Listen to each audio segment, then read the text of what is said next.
Hi, we heard the Easter Bunny is hip-hopping around the neighborhood, so we pulled out our handy-dandy Pro Series digital circulated air incubator, and it has an automatic egg turner, which I love because then you don't need to manually turn the eggs. And why do you need to do that? Because you got to remember they have to be just like they were right underneath the mommy, the little hen or the little duck in the chicken coop who would be turning them several times a day. So they have an automatic egg turner. And you have to keep it at the very perfect temperature, so it has to be at 99.5 degrees for the first 18 days.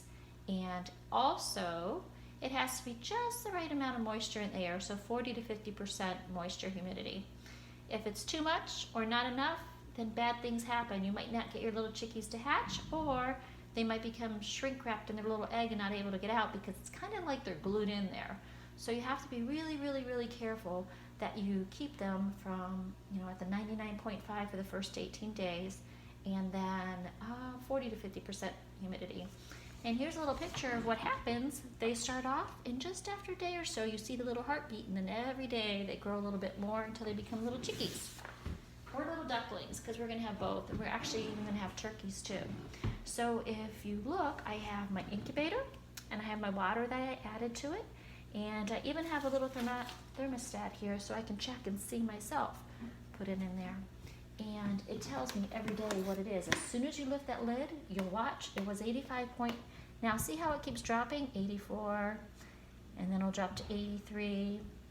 That's what happens. And so every single time you open up that lid, it's dangerous for the little chickies inside.